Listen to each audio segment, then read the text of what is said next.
নমস্কার। আজকে শুরু করছি ঝাড়গ্রামের সেকেন্ড পর্ব থেকে। যেখানে আপনাদের ঘুরে দেখাবো আমাদের হোটেলটি। আমাদের যেখানে ছিলাম সেই রিসর্টটির নাম হচ্ছে গ্রামের বাড়ি। খুবই সুন্দরভাবে সাজানো, শান্ত পরিবেশ, খুব সুন্দর ছোট, ছোট কটেজ। আর তার মধ্যেও ছোট, ছোট জিনিসপত্র আছে, দোলনা আছে। আরো ওখানে কাজ চলছে। কিছুদিনের মধ্যেই ওর মধ্যে সুইমিং পুলও রেডি হয়ে যাবে। এই দেখুন, এরকম ভাবেই সমস্ত ছোট, ছোট কটেজ গুলো আছে। যে কটেজ গুলোর সমস্তগুলোর নাম দেওয়া আছে এটা গাছের নামে। ৭ নম্বর পলাশ ছিল আমাদের রুমের নাম। এরকমই সমস্ত রুমগুলোকে গাছের নামে তাদের নাম দিয়েছে। এরকম ভাবে মাঝখানে একটা জলাশয়ের ব্যবস্থা আছে। কারণ ওদের কাছে নিজস্ব ৫-৬টা করে হাঁস আছে।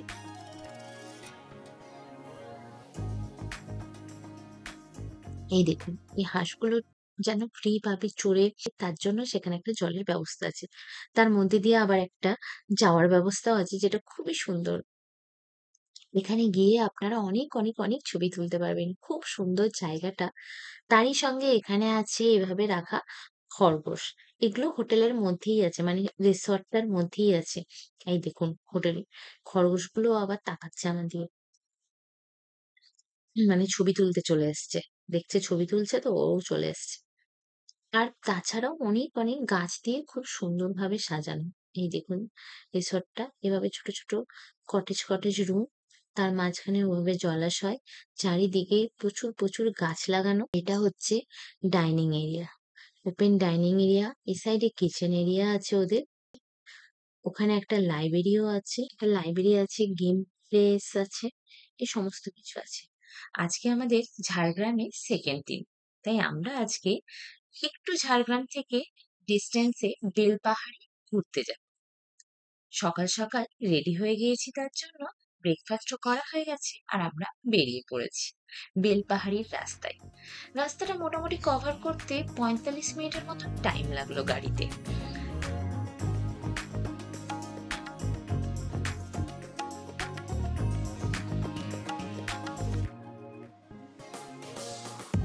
তো ৪৫ মিনিট ধরে এই রাস্তাটা কভার করে আমরা প্রথম পৌঁছে গেলাম আমরা এই লেকে। ওয়েদারটা খুব ভালো ছিল। বৃষ্টি হয়নি কিন্তু মেঘ করেছিল। হালকা রোদের একটু আভা ছিল। আর যেখানেই যাই আমাদের এরকম একটা বন্ধুর সাথে নিশ্চয়ই দেখা হয়। এটার নাম হচ্ছে খেন্দারানী লেক। আর এই সাইডে একটা ছোট্ট ব্রিজ ছিল। ব্রিজ থেকে কিছু ছবি তুলে আমরা নেক্সট ডেস্টিনেশনে পৌঁছে গেছিলাম যেটার নাম হচ্ছে ঘাগড়া ওয়াটারফল।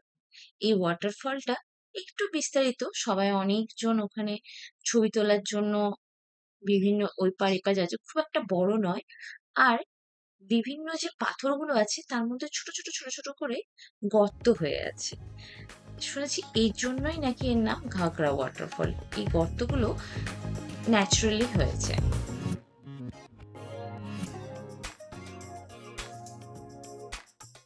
তারপরে আমরা পৌঁছে গেছিলাম এই ড্যামটা। যেই ড্যামটার নাম তারাফিনী ড্যাম, তারাফিনী ব্যারেজ।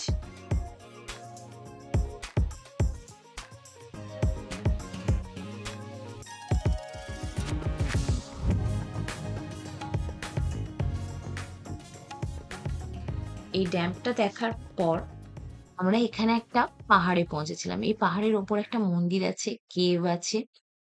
কিন্তু বর্ষাকালে এত গাছপালায় ভর্তি আর কাদাও হয়েছিল, একটু স্লিপারি। বাচ্চা নিয়ে যাওয়াটা একটু সাহস করে উঠতে পারলাম না। যে কতটা যেতে হবে ডিসটেন্সটা বোঝাও যাচ্ছে না। মানে খাড়া পাওয়ার নয়। আপনারা কিন্তু উঠতে পারবেন। মানে একটু ওঠা যাবে খুব একটা বেশি কষ্ট হয়তো হবে না। কিন্তু আমরা তো উঠে দেখিনি। কিছুটা ওঠার পরেই আমরা আবার নেমে গিয়েছিলাম। কারণ বাচ্চা নিয়ে প্লাস গাছপালা একদম রাস্তাটাকে ন্যারো করে দিয়েছিল। তো উঠিনি। কিন্তু এর উপরে একটা মন্দির আছে যেটা আমাদের ড্রাইভার দাদা বলল। তারপর আমরা পৌঁছে গেছিলাম এখানে আরেকটা ওয়াটারফল দেখতে। এই ওয়াটারফলের রাস্তাটা এত দুর্দান্ত লেগেছে এই জায়গাটা। একদম পাথর দিয়ে ব্রিজটা বানানো আর নিচ দিয়ে জল যাচ্ছে। খুবই দুর্দান্ত। এখানে এসে সবথেকে বেশি মাইন্ড ফ্রেশ হয়ে গেছে। খুব ভালো লেগেছে এখানটা। তারপরে আরো কিন্তু অনেকটা ডিসটেন্স, অনেকটা উঠে যেতে হবে। কিছুটা যাওয়ার পর এখানে একটা সিট করা আছে যেখানে মানুষজন বসবে টায়ার্ড হয়ে গেলে। আর শিব ঠাকুরের দুটো মূর্তি আছে। তার কাছে এই পুকুরটা করে বসেছিল। একদম যেরকম শিব ঠাকুর কালো কুচকুচে, সেরকমই কুকুরটাও কালো কুচকুচে। ও একদম শিব ঠাকুরের সামনেই চুপ করে বসছে। আমি কি ভাবছে আর কি বলছে ঠাকুরকে। কতক্ষণ ধরে বসে আছে। আমরা আবার ওটা পেরিয়ে কিছুটা গিয়ে ওয়াটারফলসটা দেখতে হয়। সেটা দেখে ঘুরে চলে এলাম। ও কুকুরটা ওখানেই বসে আছে। ওখানটাতে একটু সিট ছিল, ওখানটা একটু বসে নেওয়ার পর, যেহেতু মেয়েকে আমরা এই রিভারটা দেখতে নিয়ে যাইনি, কারণ ও ঘুমিয়ে পড়েছিল, তাই ওকে গাড়িতে রেখে আমরা গেছিলাম, তাই তাড়াতাড়ি করে চলে এলাম। তারপরেই আমাদের ঘোরা শেষ বেলপাহাড়ি, রিটার্ন এসে গেছি। রিটার্ন এসে আমাদের হোটেলের মধ্যে যে দোলনাটা আছে সেটাতে একটু এনজয় করে নিলাম।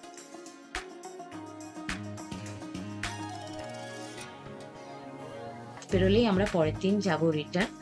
আমাদের ট্রেনের এখন দেরি আছে, দুপুরের দিকে ট্রেন। ড্রাইভার দাদা বলল দুপুরের দিকে ট্রেন, সেটা কিন্তু একটু আবার লেট হবে। মানে এই রুটের ট্রেন আমি অলমোস্ট দেখলাম যেটা লেট তো হচ্ছে। আমরা তো দুবারই লেট পেলাম, যাবার সময়ও আসার সময়। তো আমাদের যেহেতু টাইম ছিল, তাই আমরা হোটেলটা আরেকটু ভালোভাবে এনজয় করছিলাম। এখানে ও দোলনা দুলে নিল, তারপরে আবার খরগোশ সাথে কিছুক্ষণ খেলা করার পর আমরা বেরিয়ে পড়লাম আমাদের ডেস্টিনেশনে। আজকের মতন এখানেই শেষ। আশা করব ভিডিওটি ভালো লাগলো। ভালো লাগলে লাইক করুন, বন্ধুদের সাথে শেয়ার করুন, আর আমার চ্যানেলটি সাবস্ক্রাইব করে দিন প্লিজ। খুব তাড়াতাড়ি দেখা হবে নতুন একটি ভিডিওতে। ততদিনের জন্য বাই।